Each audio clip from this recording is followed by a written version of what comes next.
looking at the economy through the lens of energy.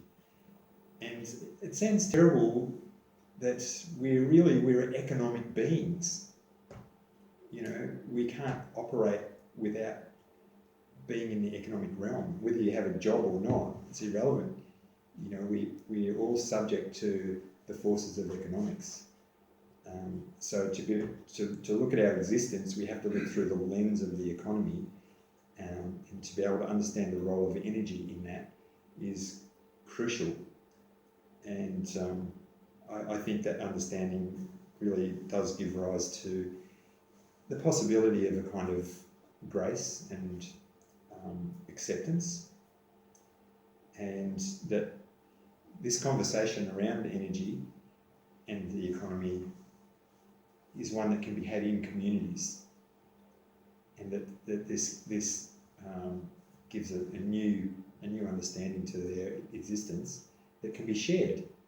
People can share this understanding, and they can share also their sense of loss, their kind of grief about what's happened as a result of this, and the loss of future opportunity for their children or whatever they think is going to be a result from this, that somehow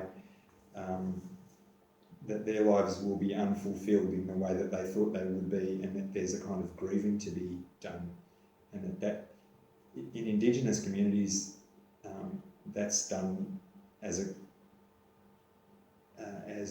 community. Indigenous cultures, almost without exception, have a grief ceremony.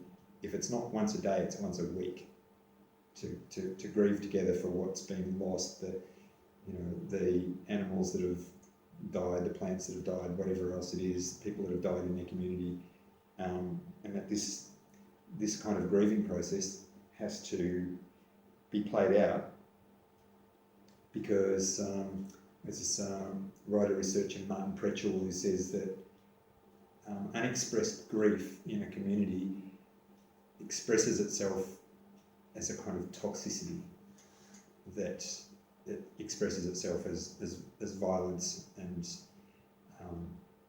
other forms of suffering. But it's not a popular topic. No one wants to talk about grief, right? But somehow or other we all know that we're grieving, and through that grief we can create something brilliant on the other side of the grief. This is a slide that I reckon really captures the whole story. Has anyone seen this movie, by the way? It's a wonderful movie. What if this is as good as it gets? What a profound question. What do we mean by good? Do we mean by how much energy and money we have access to? How many televisions we have in our house? Where we go on holidays?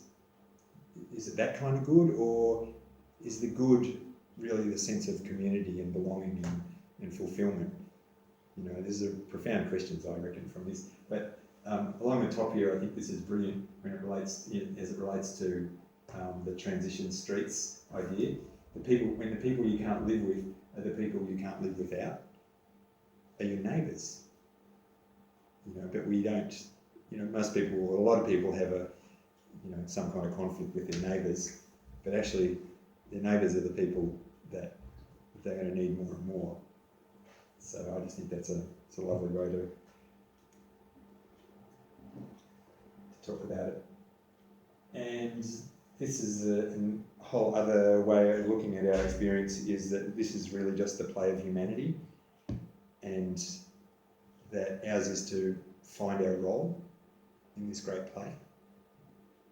I think that's it's a really liberating way to look at our experience.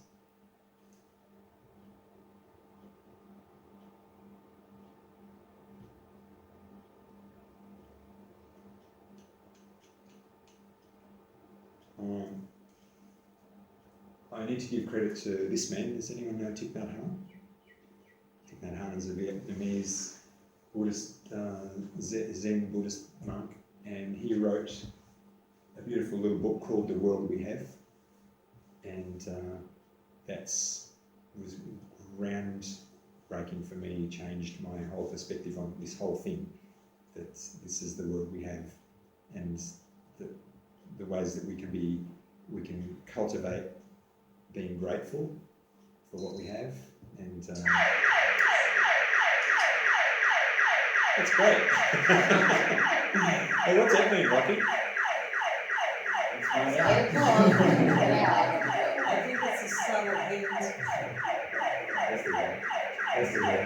Good things to see.